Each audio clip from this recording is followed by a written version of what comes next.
সংবাদ।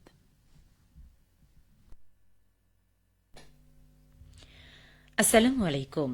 আজ শনিবার 23 ফাল্গুন 7 রমজান 8 মার্চ। বাংলাদেশ বেতার, রাজশাহী। স্থানীয় সংবাদ পড়ছি উম্মে সালমা। আন্তর্জাতিক নারী দিবস আজ। বাংলাদেশ সহ সারা বিশ্বে সমাজ ও পরিবারে নারীর কৃতিত্বকে স্মরণ ও সম্মান জানাতে প্রতি বছর এই দিনটি পালন করা হয়। জাতিসংঘ 1975 সালে 8 মার্চকে আন্তর্জাতিক নারী দিবস হিসেবে স্বীকৃতি প্রদান করে। এবছর দিবসের প্রতিপাদ্য হচ্ছে অধিকার, সমতা, ক্ষমতায়ন, নারী ও কন্যার উন্নয়ন। আন্তর্জাতিক নারী দিবস উপলক্ষে প্রধান উপদেষ্টা প্রফেসর ড মোহাম্মদ ইউনুস এক বাণী দিয়েছেন। বাণীতে প্রধান উপদেষ্টা বলেন, বাংলাদেশের গণতান্ত্রিক রূপান্তরের আকাঙ্ক্ষায় ছাত্র শ্রমিক জনতা যে গণঅভ্যুত্থান সংগঠিত করেছিল, গত জুলাই আগস্টে তার সম্মুখ সারিতে ছিল নারী। লক্ষ লক্ষ ছাত্রী বিভিন্ন ক্যাম্পাসে দমন নিপীড়নের বিরুদ্ধে প্রতিবাদ মুখর হয়েছে।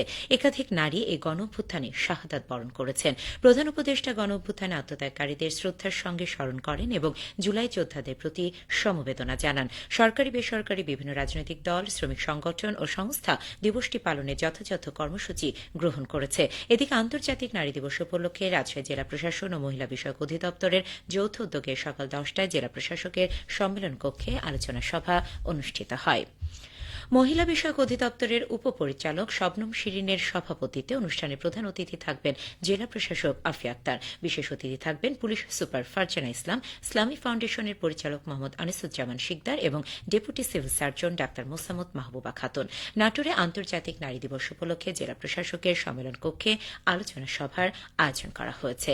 বেলা 11টায় অনুষ্ঠিতব্য আলোচনা সভায় সভাপতিত্ব করবেন জেলা প্রশাসক আসমা শাহিন। সভায় প্রতিপাদ্য বিষয়ে স্বাগত বক্তব্য উপস্থাপন করবেন মহিলা বিষয়ক অধিদপ্তরের উপপরিচালক নীলা হাফিয়া।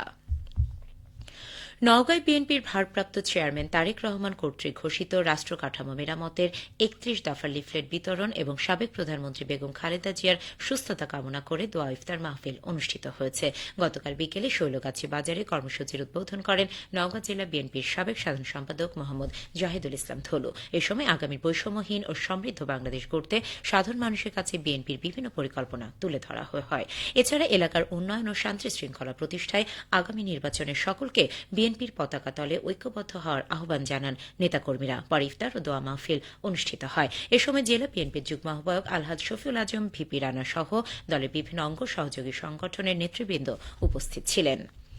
নাটোরে হাক্কুলি বাঁধ চর্চা প্রশিক্ষণে মাহে রমাদান শীর্ষক আলোচনা সভা ও ইফতার মাহফিল অনুষ্ঠিত হয়েছে।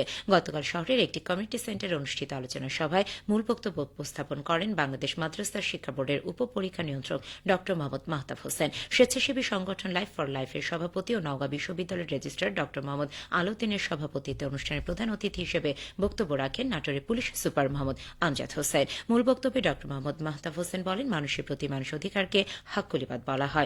মানুষের অধিকার প্রতিষ্ঠা তথা দায়িত্ব পালনের মধ্য দিয়ে বান্দা মানসিক প্রশান্তি লাভ করেন, মহান আল্লাহর সন্তুষ্টি অর্জন করা সম্ভব হয়। ফলে দুনিয়ার কল্যাণ এবং আখিরাতের মুক্তি লাভ করাও সহজ হয়।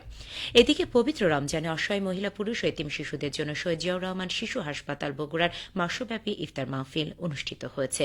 গতকাল বিকেলে শহীদ জিয়াউর রহমান শিশু হাসপাতালের আয়োজনে এই ইফতারের আয়োজন করা হয়। বগুড়া জেলা বিএনপির সভাপতি ও পৌরসভার সাবেক মেয়র রেজাউল করিম বাদশাহ আনুষ্ঠানিকভাবে ইফতার বিতরণ কার্যক্রমের উদ্বোধন করেন। এ সময় উপস্থিত ছিলেন শহীদ জিয়াউর রহমান শিশু হাসপাতালের আহ্বায়ক ও জেলা বিএনপির ভারপ্রাপ্ত সাধারণ সম্পাদক সাবেক এমপি আলহাজ মোহাম্মদ মোশাররফ হোসেন, শহীদ জিয়াউর রহমান শিশু হাসপাতালের সদস্য সচিব ও জেলা বিএনপির ক্রীড়া সম্পাদক সৈয়দ আমিনুল হক দেওয়ান সজল। সিরাজগঞ্জের কাজীপুরে পানিতে ডুবে 2 বোনের মৃত্যু হয়েছে। এ ঘটনায় এলাকা জুড়ে শোকের ছায়া নেমে এসেছে। গতকাল কাজীপুর উপজেলার মাইজবাড়ি ইউনিয়নের বিলচতল গ্রামে এই ঘটনা ঘটে। নিহতেরা হল বিলচতল গ্রামের হাফিজার রহমানের মেয়ে তন্নি ও হাফিজার রহমানের বোনের মেয়ে আনিকা। তারা সম্পর্কে মামাতো ফুফাতো বোন। স্থানীয় সূত্র জানায়, দুপুরে তন্নি ও আনিকা বাড়ির পাশে স্তূপ করে রাখা বালির উপর খেলা করছিল। এরপর থেকে তাদের খুঁজে পাওয়া যাচ্ছিল না। বিকেলে ডোবায় তাদের মরদেহ ভেসে উঠতে দেখে স্থানীয়রা পরিবারকে খবর দেয়। পরে তাদের মরদেহ উদ্ধার করা হয়। সবশেষে আবহাওয়া। আজ সকাল 6টায় রাজশাহীতে তাপমাত্রা ছিল 13.8 ডিগ্রি সেলসিয়াস। এ সময় বাতাসে আর্দ্রতার পরিমাণ ছিল 97%। রাজশাহী ও পার্শ্ববর্তী এলাকায় আজ ইফতার সন্ধে 6টা 14 মিনিটে এবং আগামীকাল সেহরির শেষ সময় ভোর 5টা 1 মিনিটে। সংবাদ শেষ হল। আমাদের পরবর্তী স্থানীয় সংবাদ দুপুর 12টা বেজে 10 মিনিটে।